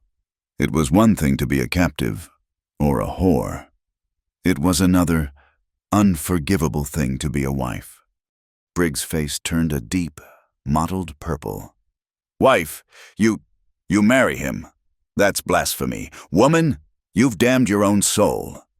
"My soul is my own concern," Clara said, "and my body is my own concern. This is my home. You will leave, now." She did not flinch. She stood beside the silent Apache, a pale woman in a blue calico dress, and she faced down 6 armed men. The standoff stretched. Briggs looked from her defiant face to Tokola, who still had not moved. The Apache's finger was resting on the trigger of his rifle. His dark eyes promised a death that would be swift and without negotiation. Briggs saw it. He saw the man was not bluffing, and he saw the woman was not a prisoner. He had no legal ground. He had no moral ground. All he had was hate, and against the two of them, it was not enough. You're damned," Briggs stammered, his fury turning to bluster. "The whole town knows. You're ruined. Both of you." He yanked his horse's head around, spraying gravel. "To hell with her. She's made her bed. Let her lie in it." He spurred his horse, and the others followed, a confused, angry jumble of men. Their righteous rescue spoiled, they rode away, casting dark looks over their shoulders. Clara and Tokola stood on the porch, watching until the dust of their departure settled back into the earth. The silence they left behind was vast. Clara's legs finally gave out.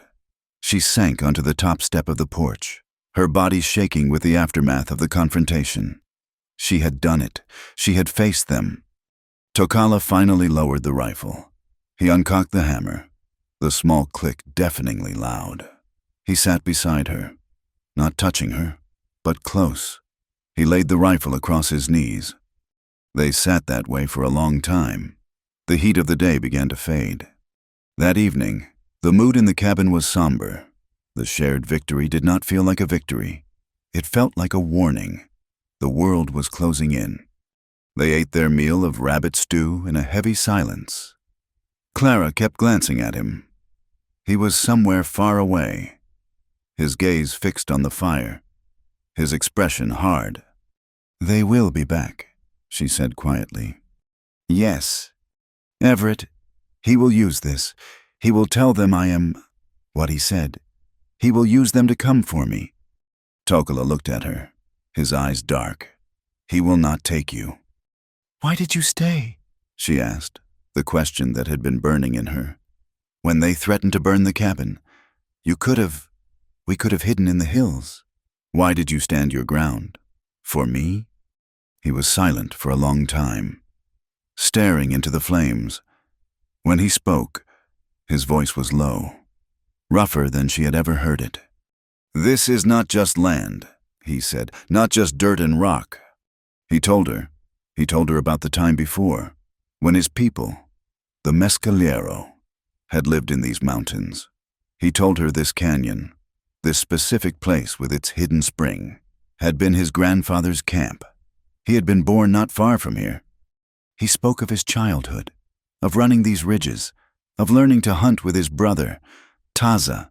He spoke of the day the Inda, the white soldiers, had come. They had not come for a war. They had come for the land. It was not a battle, it was a clearing. "I was a boy," he whispered, his voice cracking, the first true break she had ever heard in him. 10, maybe 11 summers. I was hiding, checking snares for my mother. I watched from the rocks. They promised a treaty. They rode in, and they did not stop shooting until everyone was dead." He looked at his hands. My brother, Taza, my mother, my grandfather, they are all here. He touched the adobe floor. Their blood is in this dirt.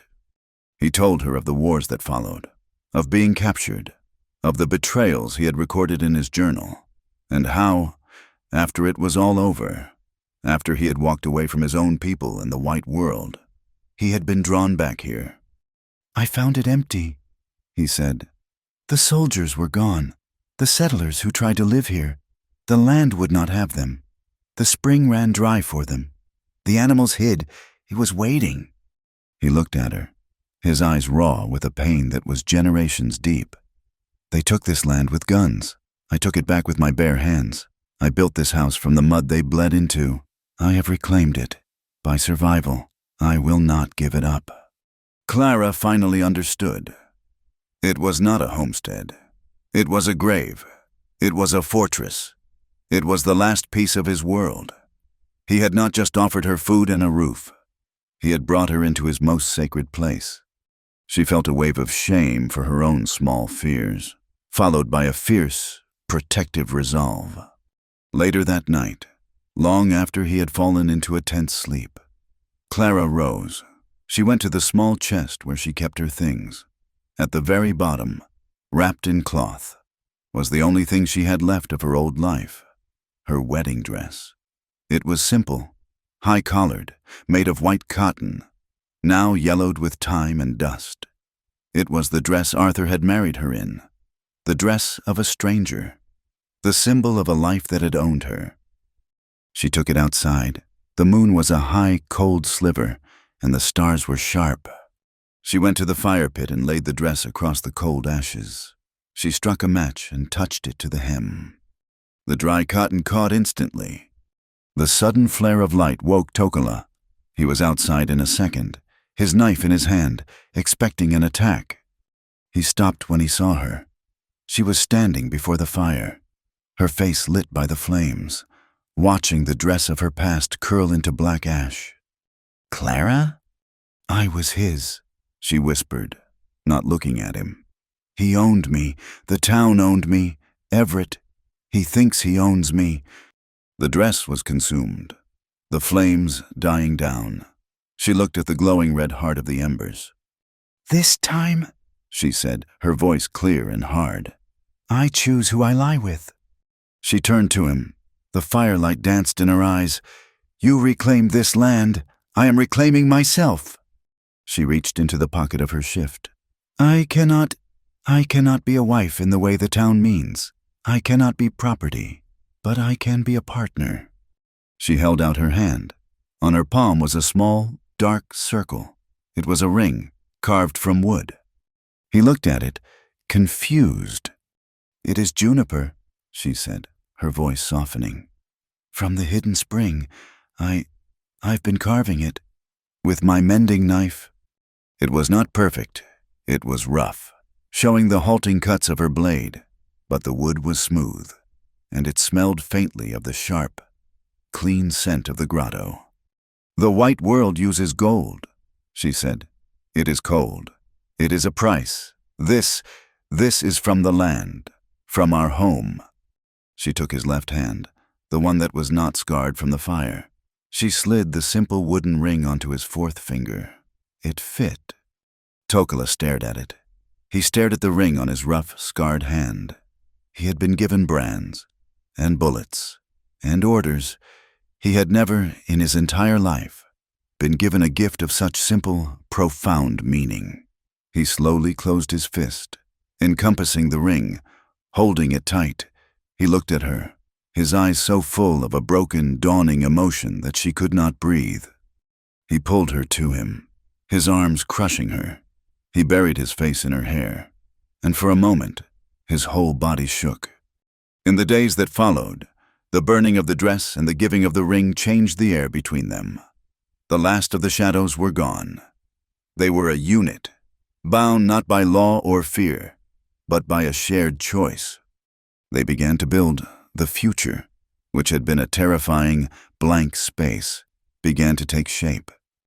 "The winter will be hard here," Tokala said one morning, looking at the lean-to. "We need a barn, A real one. For the horses. And for storage. Yes, Clara agreed, catching his fire. And a bigger garden. A proper one. We could fence it with rock, high to keep the goats out. We could grow beans, corn, and potatoes. Enough to last.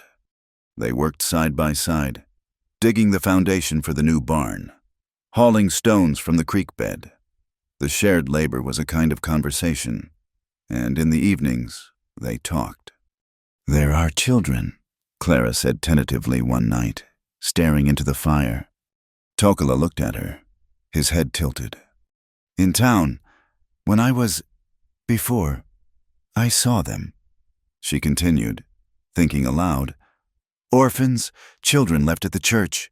Sometimes they are not wanted. Children of soldiers, or men who pass through." She looked at him. "Children who are mixed, who do not belong to the white world, or the other." Tokala stiffened. He knew what she meant. Children like the one he might have been, had his father been a white man. Children who belonged nowhere. "A barn is good," Clara whispered. "A garden is good. But a home needs more than that." He looked at her, his heart aching with a hope he had long since murdered. A child, a family. He, who had watched his family be erased, had never dared to imagine such a thing. He saw the earnestness in her face, the deep, quiet need. He did not say yes, but he did not say no. He reached out and took her hand, the wooden ring on his finger brushing her skin. For the first time, he let himself imagine a future. The fragile peace lasted for a month. Then Everett returned. He did not come with a mob. He came with the law. They were hauling the last of the main timbers for the barn when they heard the horses. This time, there were 3 riders.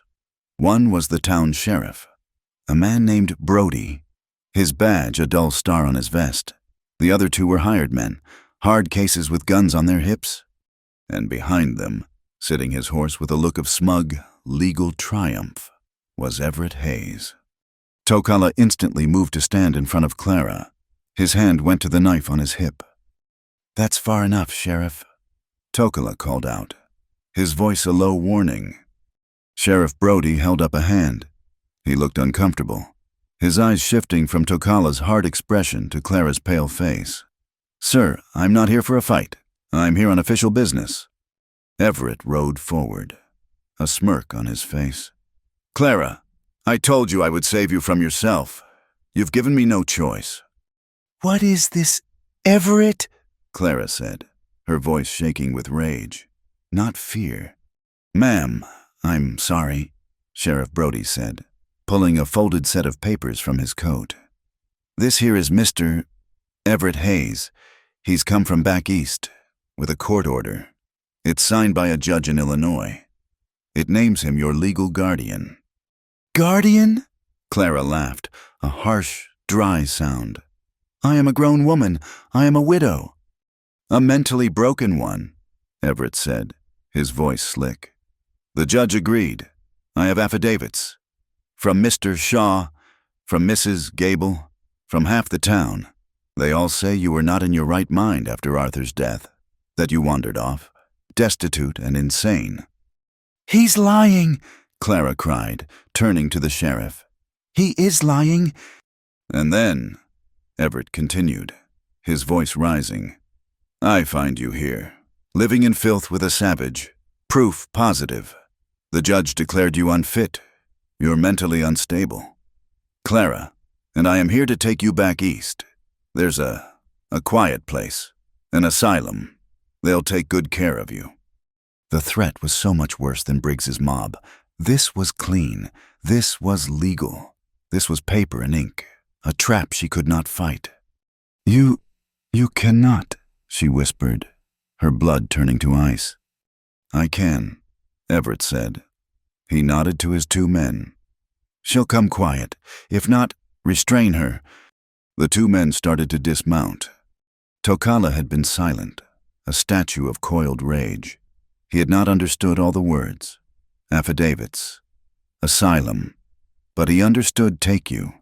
He understood restrain. He stepped forward. He did not draw his knife. He just looked at Everett. And his voice was so cold, so quiet. It cut through the afternoon heat. "If you try to take her," he said, the words precise, "I will kill you." The sheriff's hand dropped to his pistol. "Son, that is a threat. I am an officer of the law. You will stand down." "He is not your son," Clara said, finding her voice. "It doesn't matter what he is," Everett sneered, his confidence absolute. He knew he had won. "He can't kill all of us. And if he does, they'll hang him. Either way, Clara, you are coming with me." Tokala looked at Everett. He looked at the two hired guns, who were now standing, their hands on their holsters. He looked at the sheriff. He made the calculation. He could kill Everett. He was fast enough for that. The others would kill him. But Everett would be dead. It was a fair trade. He began to shift his weight, his hand moving toward his hip. Clara saw it. She saw the decision in his eyes. He was going to die for her. "No!" she screamed, and she grabbed his arm. The muscle was hard as iron, locked and ready. "Tokala, please," she begged, her voice breaking.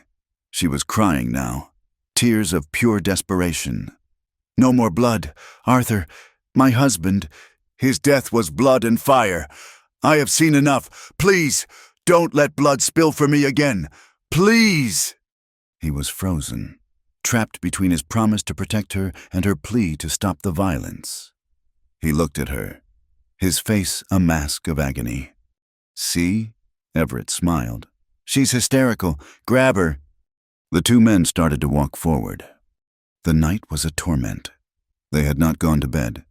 After the confrontation with Everett and the sheriff, a cold, hard silence had settled in the cabin. Tokala sat at the table, his knife in his hand, but he was not sharpening it. He was just holding it, his gaze lost in the shadows in the corner of the room. He was a predator in a cage, a man trapped by her plea. Clara watched him, her heart a cold, heavy stone in her chest. She had stopped him from spilling blood, but she had only delayed the inevitable. Everett would be back. He would bring more men, more paper, more laws. He would not stop until he had her, or until Tokala was dead. She had begged him not to let blood spill for her. Now, she understood. The only way to stop the blood was to remove the target. She was the target. She waited until the moon was high, until his breathing finally deepened, his body slumping in the chair, exhaustion claiming him. He was not asleep, not truly, but in a tense half-rest, his hand still gripping the knife. Quiet as a shadow, Clara stood. She looked at him, his face harsh and full of pain even in rest. She wanted to touch him, to memorize the line of his jaw, the feel of his skin. She did not dare. Instead, she found a small piece of charcoal from the hearth and a piece of brown wrapping paper. Her hand was steady. Her resolve was absolute. She wrote only what mattered. "You saved me. Now I'll protect you." She laid the paper on the table, beside his hand. She looked at the wooden ring on his finger, dark in the moonlight. She touched her own, which she wore on a string under her dress. Then, moving silently, she slipped out of the cabin. She did not take the stallion. The horse was his, and it was too valuable. She took the mule. It was slower, but it was quiet. She did not look back as she rode out of the canyon, leaving her home and her heart in the darkness behind her. Tokala woke with a jolt. The sun was not yet up, but a gray, pre-dawn light filled the cabin. The chair opposite him was empty.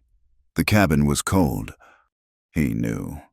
He was on his feet in an instant, the terror a sudden, icy fist in his gut. "Clara!" The cabin was silent. He saw the mule was gone from the corral. He ran back inside. He saw the paper on the table. He stared at the black marks. He could read the English words. "You saved me. Now I'll protect you." The ice in his gut turned to fire. A deep, guttural roar of pure rage tore from his throat. It was the sound of a man who had lost his world. And then, having found one last thing to hold, had it ripped from his grasp, it was the sound of betrayal. Not by her, but by the world that had hounded them.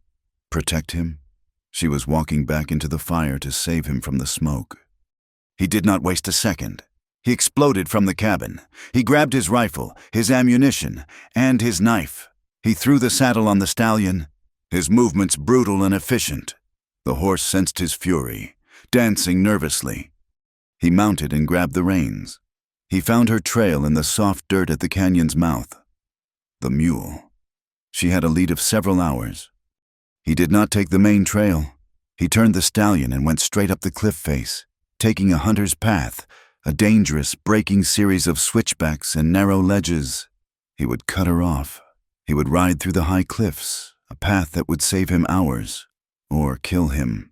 He did not care which. He rode the stallion with a reckless, focused fury. The horse, sensing the life-or-death urgency, responded, its hooves striking sparks from the rock. A low-hanging juniper branch lashed Tokala's face, opening a bleeding cut on his forehead. He did not feel it. The stallion scraped its flank on a narrow passage, drawing blood. He urged it on. He was a man possessed, his mind fixed on one thing, her. Clara arrived in Redemption Creek as the sky was turning from black to a deep, bruised purple. The town was asleep, but Everett was not. He and his 2 hired men were waiting on the porch of the sheriff's office, a lantern casting yellow light on their faces. They had been watching the trail.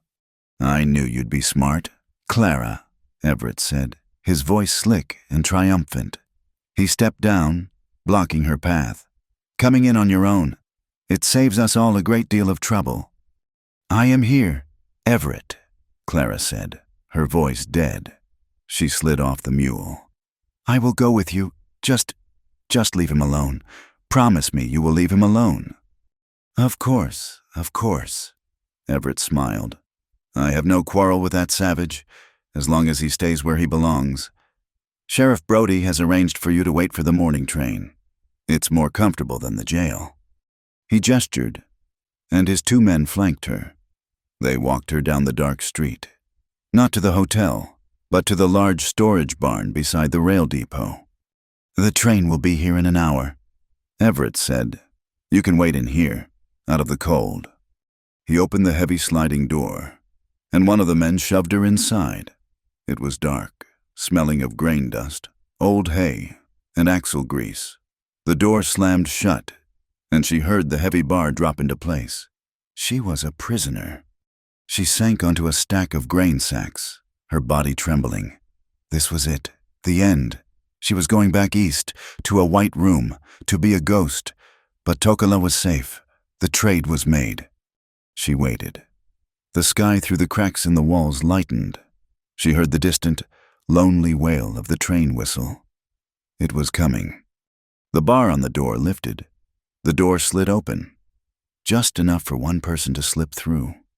It was Everett. He was alone.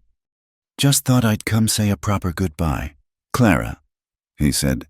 He was not smiling his slick smile. His eyes were dark, his thin mustache twitching. "The train is here," Clara said, standing up, moving away from him. "Let me go." "In a moment. You've caused me a great deal of trouble, you know, and expense." He advanced on her, unbuttoning his waistcoat. "And you embarrassed me.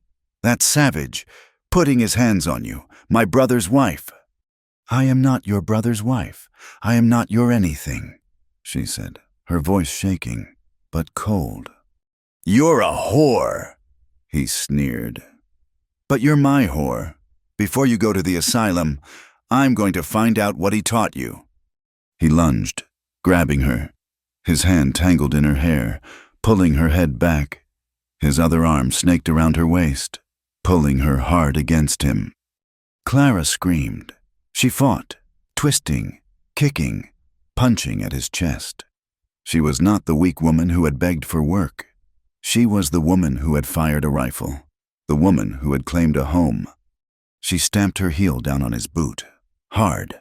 He grunted in pain, his grip loosening for just a second. It was enough. She tore free, scrambling backward, stumbling over a pile of refuse in the corner. Her hand landed on something sharp. Glass, a broken bottle, discarded by a rail worker. Everett lunged again, his face a mask of rage. "You will not fight me!" As he reached for her, she swung. She put all her weight, all her fear, and all her fury into the motion. The jagged glass edge connected with his face. He screamed. It was a high, thin sound of pure agony. He stumbled back, his hands flying to his cheek. Blood, black in the dim light, poured through his fingers. You bitch!" he shrieked. At that exact moment, the sound of a horse, ridden at a full, desperate gallop, thundered into the yard and stopped with a skidding spray of gravel. A single, enraged shout echoed outside. The barn door did not open. It exploded. The heavy wooden bar was kicked clean off its brackets, and the door flew from its runners, crashing into the dirt. Tokala stood in the opening, a silhouette against the rising sun. He was covered in dust and blood, his shirt torn, the cut on his forehead bleeding down his face. His chest was heaving, the stallion panting behind him. He took in the scene in one lethal glance, Everett clutching his bleeding face, Clara, her dress torn, breathing in ragged gasps, holding a shard of bloody glass. His eyes went black. He started to move toward Everett, his hand dropping to his knife. "No!" Clara cried. "Tokala, me!" His gaze snapped to her. The rage vanished, replaced by a desperate, aching focus. He crossed the barn in 2 long strides, ignoring Everett completely. He kicked the broken bottle from her hand and scooped her up into his arms, pulling her tight against his chest. He buried his face in her hair, his whole body shaking. Clara dropped the glass and wrapped her arms around his neck, clinging to him, sobbing his name. You came! "Hush," he whispered, his voice rough. "I have you." "Arrest him!" Everett howled from the doorway, his voice thick with blood and panic. "Sheriff, he broke in. He's assaulting her." Townspeople, drawn by the crash and the screams, were gathering. Sheriff Brody ran up, flanked by the 2 hired men, their guns drawn. "Hold it right there!" Brody yelled, leveling his pistol. "Put the woman down! Son, put her down! Now!" Tokala turned. Clara still held protectively in his arms. He faced the sheriff. He faced the gathering crowd of whispering, staring townsfolk. His gaze was fire, and it made them fall silent. "I have taken enough from this land," he said, his voice low and vibrating with a power that stopped every man present. "I am not giving her back." "He's a savage!" Everett shouted, staggering out, his face a mess of blood. "He's resisting, and she's insane. She attacked me. Look at what she did." Sheriff Brody looked at Everett, his expression one of deep distaste. He was an old soldier. He had seen battle, and he had seen men like Everett. He looked at the blood on Everett's face, then at the torn collar of Clara's dress. He looked at Clara, who was not struggling, but was holding onto the Apache as if he were the only solid thing on earth. Brody sighed, lowering his pistol. "Mr. Hayes," Brody said, his voice tired, "you're saying this woman, who you claim is mentally unfit, attacked you. Are you pressing charges against her?" Everett sputtered. Of course not. I mean, she's sick. She needs to be locked up. She doesn't know what she's doing." "And you, ma'am," the sheriff asked, his gaze settling on Clara. "This man, your legal guardian, locked you in a barn, and by the looks of it, he didn't stay outside. Are you pressing charges against him?" Clara lifted her head from Tokala's shoulder. Her voice was hoarse, but it was loud, and it was clear. "No, I am not pressing charges. He assaulted me. He tried to... She stopped, then took a breath. I just want him gone. The sheriff nodded slowly. Well, that's a problem. Mr. Hayes, we're in New Mexico territory. That paper from Illinois is thin, and since neither party is pressing charges, this seems to be a domestic dispute. You've got no claim on her. She's my brother's widow, Everett shrieked, his composure breaking. She's my responsibility. She's his, he yelled, pointing at Tocala. He's my husband, Clara said. Her voice rang out, clear as a bell in the morning air. The crowd gasped. Sheriff Brody's eyebrows shot up. Clara looked at the sheriff, at the crowd, at the entire world that had tried to break her. This man is my husband. I am his wife. I chose him. That was the end. The word husband was a shield that Everett's paper-thin legality could not pierce. The sheriff's face hardened. He turned to Everett. Mr. Hayes, you have no claim here. You've disturbed the peace. You've brought armed men into my town. And you've clearly assaulted this woman. I'm telling you to be on that train, he said, nodding to the engine hissing on the tracks. Be on it when it leaves, or you will be in my jail. Do you understand me? Everett stared, his face pale under the blood. His entire plan, his legal, righteous plan, had been shattered. He looked at Clara, safe in Tocala's arms. He looked at Tocala, whose eyes promised him a slow death if he ever came near her again. This is not over, Everett swore, his voice a venomous whisper. You'll regret this, both of you. He turned and stalked away, holding a handkerchief to his bloody cheek, and climbed onto the platform of the last car. Sheriff Brody watched him go. He tipped his hat to Clara. Ma'am, he looked at Tocala. Get her home, and I'd advise you both, stay out of town for a good long while. Tocala nodded once. He did not put Clara down. He carried her to the stallion, lifting her onto its back and swinging up behind her in one smooth motion. He did not spare a glance for the mule. He turned the horse's head and rode out of Redemption Creek.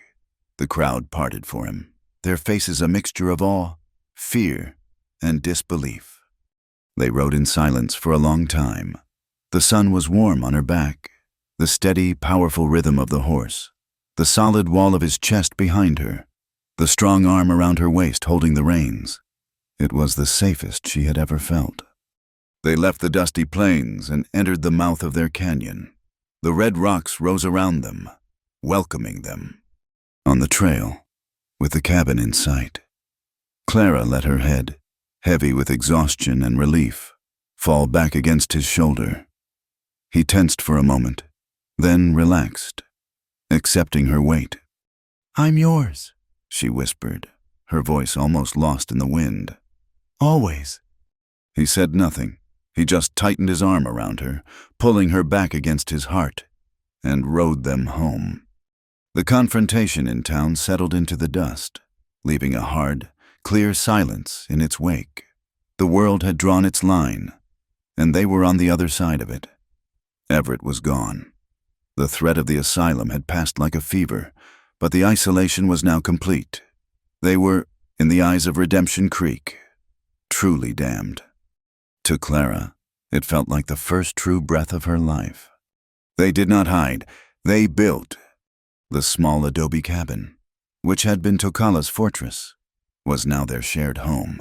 It was too small. We need a new section, Tocala said, standing where the lean-to had been. For the winter, for more. They worked together. It was labor that went beyond survival. It was the creation of a future. Tocala taught her how to mix the adobe, the precise balance of mud, straw, and water. It was thick, heavy work, and she relished it. She felt the strength returning to her body, a solid, grounded power that had nothing to do with fear. They hauled stones from the creek bed to make a proper foundation. Their hands, his scarred and dark, hers pale and blistering, working side by side. He showed her how to square the timbers, how to set them so they would take the weight of the Viga beams. She was not his helper. She was his partner. He would watch her, a strange, soft light in his eyes, as she mastered the draw knife, her brow furrowed in concentration. As the new room rose from the earth, Clara turned her own attention to the garden. It was her defiant answer to the town that had let her starve. The small patch of withered squash vines was not enough. She spent days clearing rocks, hauling buckets of water from the spring, turning the stubborn, dry soil. Tokala had traded pelts, far from Redemption Creek, for a small sack of beans and hardy seeds. She planted with a ferocity that was almost a prayer. Corn, beans, squash, and potatoes. She built a high stone fence around it, a miniature version of the walls that protected their canyon. This was their food. This was their life, and she would not let the desert take it. The ranch changed. It was no longer just his, a place of silent memory and survival. It was theirs. It was a home. One afternoon, as Clara was weeding, she heard a sound, not horses, a footfall. Tokala was on the roof, sealing the new timbers. He was on his feet in an instant, rifle in hand. A man stood at the mouth of the canyon, just inside the shadow of the rocks. He was not a white rancher. He looked Apache, but he was dressed in the cast-off remnants of a white man's clothes. Beside him stood two young boys, no older than 8 or 9, their eyes wide with a fear that was clearly habitual. "I mean no harm," the man called out, holding his empty hands up. Tokala did not lower the rifle. "You are on my land." "I know," the man said. "I am called Ash." He looked at Clara, then back at Tokala. We live in the high canyons, toward the south. My wife she is Mexican. The town does not, we do not go there." He had heard. It was clear. What had happened in Redemption Creek. He had heard that the Apache in this canyon, the one they called the Ghost, had taken a white wife and had faced down the ranchers. And then the law. He had held his land. I brought a trade," Ash said, gesturing to a small sack at his feet. "Salt, from the flats." Tokala slowly lowered the rifle. He came down from the roof. He saw the hunger in the boys' faces. He saw the desperation in the man's. This was not a threat. This was a mirror. "We have food," Tokala said. He went inside and came out with a large piece of dried venison. He handed it to the man. Ash looked at the meat, his pride warring with his need. He finally took it. "My sons," he said, his voice thick. They do not know the way. They only know hiding. I want them to learn. Like you." Tokala looked at the two boys. They stared at him with a mixture of terror and awe. He saw himself in them. A boy hiding in the rocks, watching his world burn. He had run. He had been a coward. He had survived. He looked at Ash. "Tomorrow," he said, "at sunrise, bring them. They will learn to track." And so, a new routine began. 3 times a week, the two boys would appear silent as shadows. Tokala would take them into the high desert. He taught them how to read the bend of a branch, the print of a coyote in the dust, the meaning of a hawk's cry. He taught them which plants would heal and which would kill. He was harsh, demanding, and patient. He was giving them what the soldiers had tried to erase, their teeth. Clara would watch them go, her heart aching. He was not just a survivor anymore. He was a teacher. He was becoming an elder, the last of his kind in this canyon. Summer settled on the land, heavy and absolute. The sun was a relentless, white eye. The rains that should have come in late July did not. The sky remained a pale, empty blue, day after day. The desert began to shrink. The brush turned a brittle, uniform gray. The animals grew scarce. Clara's garden felt the heat first. The leaves of the squash vines, which had been so green and defiant, began to yellow at the edges. The corn, which had promised so much, stalled, the stalks turning pale. She hauled water from the spring, but the spring itself was slowing. The gurgle of the water from the rock had become a weak, listless trickle. The drought challenged them. It was a foe they could not fight with rifles or with words. A month passed. The heat did not break. The dust was everywhere. It coated their food, their skin, the blankets on their bed. Clara felt the old, familiar despair creeping back, the gnawing fear of starvation. She had fought men, she had fought the law, but she could not fight the sky. "It is dying," she whispered one evening, standing at the edge of her garden. The ground was cracked and hard as iron. "It's all dying." She looked at Tokala. Maybe they were right. Maybe we are damned. Maybe the land, maybe your land, it doesn't want me. Tokala looked at her, his face grim. He saw the gray shadow of her past, the hollows returning to her cheeks. This was a fear he could not fix with a promise or a weapon. That night, he did not sleep. Clara watched him sit by the cold hearth, his body rigid. He was listening. Just before dawn, he stood. He walked outside. Clara followed him. He did not go to the garden. He walked to the hidden spring, the place he had shown her, the place of the juniper. The grotto was almost dry. The ferns were brown and dead. The small pool was just a patch of dark, wet mud. Tokala stood over the place where the water should have been. Clara stayed back, hiding in the shadows, knowing this was not for her. He did not kneel. He stood tall, his head thrown back, facing the pale, empty sky, and he began to speak. It was not a prayer she could understand. The words were in his language, a deep, rhythmic cascade of sounds that felt older than the rocks themselves. It was not a plea. It was not a beg. It was a demand. It was a reminder. He spoke of his grandfather. He spoke of his mother. He spoke of the blood that was in the soil. He spoke of Taza. He was calling on his ancestors, on the land itself, reminding it of the debt it owed, of the life it had taken. He was asking it to honor the last of its children. He prayed for an hour, his voice rising and falling, a single defiant challenge to the emptiness. Then he fell silent. He stood, his shoulders slumped, his energy spent. The sky remained empty. He turned and walked back to the cabin. He did not look at her. He picked up his rifle and went out, to hunt for animals that were no longer there. Clara's hope, which had flared so bright, finally died. She sat in the dust by her withered garden, and she wept. 2 more days passed. The air was so hot and still it felt hard to breathe. The world was waiting to die. On the 3rd night, Clara woke. Tokala was not in the bed. He was standing in the open doorway, a dark silhouette. "What is it?" she whispered. "Smell," he said. She stood beside him. The air was different. It was not cool, but it was thick, heavy, and it carried a scent. Not dust, ozone, the smell of distant, wet earth. In the far, far west, over the mountains, a flicker of lightning, silent as a dream, lit the clouds. "It's coming," he whispered. They stood at the door for an hour, watching the storm roll in. It was not a gentle rain. It was a war.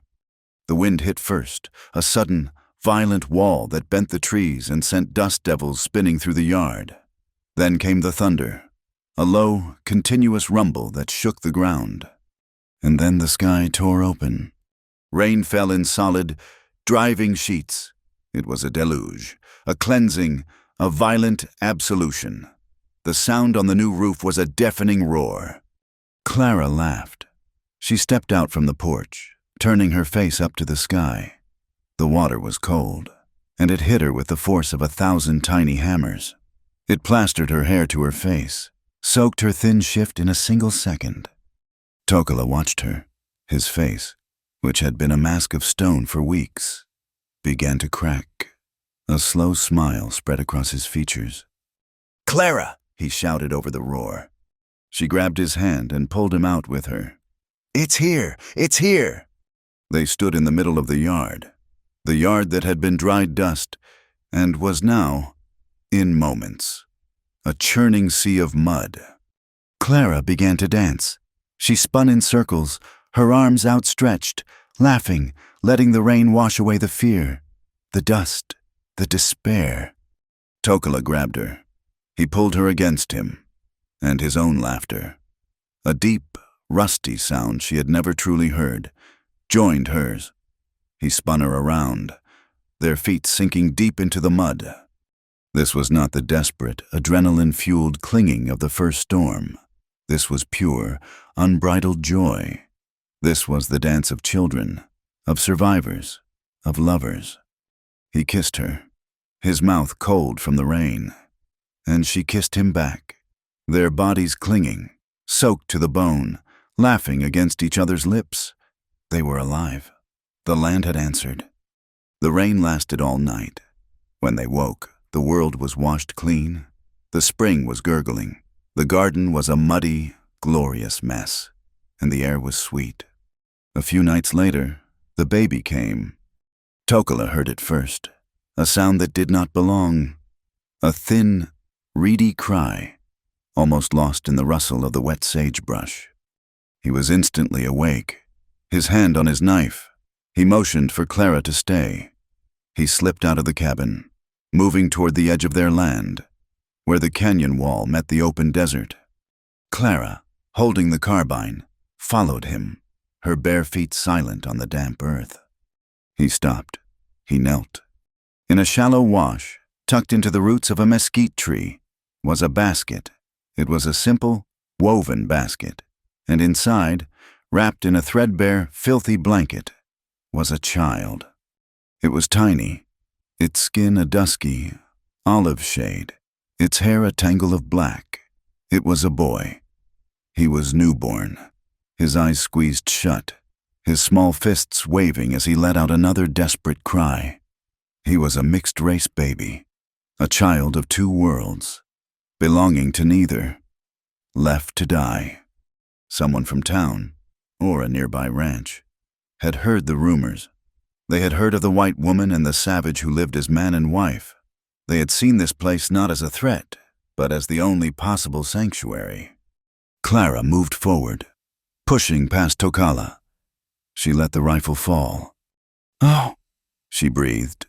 It was not a word. It was the sound of her heart breaking and healing all at once.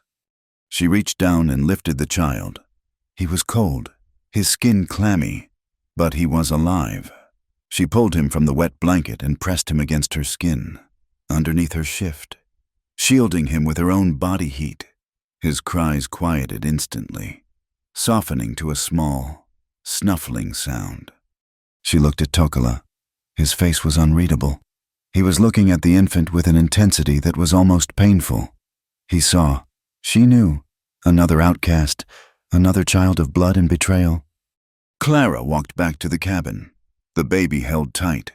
She sat on the bed, rocking the small, warm bundle. "He's starving," she whispered. She found a clean rag and soaked it in a little of the goat's milk they had. She gently touched it to his lips. He began to suckle, his small life force fierce and desperate. Tokala stood in the doorway, watching them. He watched her tend to the child, her movements sure and gentle. He watched the light in her face. Clara looked up at him, her eyes shining with tears. "No one unwanted here," she whispered, her voice fierce. "Not anymore." He closed his door, shutting out the rest of the world.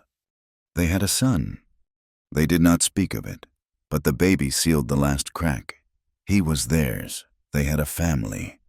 A week later, Tokala led her outside. The stars were brilliant in the clean, post-rain sky, a vast, glittering blanket of diamonds. He had built a small, clean fire. The baby, who they had not yet named, was asleep in his cradle, safe by the hearth. Tokala held out his hand. In it was a single, thin strip of cured leather. Clara understood. She put her hand in his. There was no priest. There was no judge. There was just the desert, the fire, and the stars. He took her hand in his, and with slow, deliberate movements, he bound their wrists together with the leather strip. "You are of the land," he said, his voice low and formal, like his prayer. "My land, my water, my air, where I am, you are." Clara looked at their bound hands. She looked at his face, the harsh lines softened by the firelight. "You are my heart," she whispered, her own vow. "You are my choice. You are my home." He leaned in and kissed her. It was not a kiss of passion, but of promise, a quiet hand-fasting, a binding. Later that night, the cabin was still. The fire had burned down to glowing embers. The baby slept, his breathing a soft, rhythmic whisper. They lay in their bed, not touching, but turned toward each other, their bound hands resting on the blanket between them. "Tokala," she said into the darkness. "I am here." I used to be so afraid of Arthur, of Everett, of being seen. I spent my whole life trying to be invisible." She reached out her free hand, tracing the wooden ring that hung from the leather cord at her neck. "I have never felt more like a woman than when you see me." He was silent for a long time. She felt him shift, felt his hand tighten on hers. When he spoke, his voice was rough, choked with an emotion he rarely allowed. "Before you," he said, "I was a ghost. I was what the soldiers left behind. I was not a man. I was the savage they named me." He brought her bound hand to his lips, pressing a kiss to her knuckles. "And I never thought I could be a man again. Until you chose me." The silence that followed was a complete, perfect peace. The sun rose, painting the canyon in shades of gold and red. The sound of a baby's giggle, bright and new, cut through the morning air. Outside, the wind, no longer a threat, whispered through the sagebrush. "We lived. Despite it all, we lived." Thank you for listening to this story. I truly hope you enjoyed the journey with Clara and Tokala. Let us know where you are listening from in the comments. We would love to hear from you. And if you enjoyed this story, please consider subscribing to From Wild West for more tales like this one. We invite you to share your thoughts, in English, about the story. Your feedback is what helps this channel grow.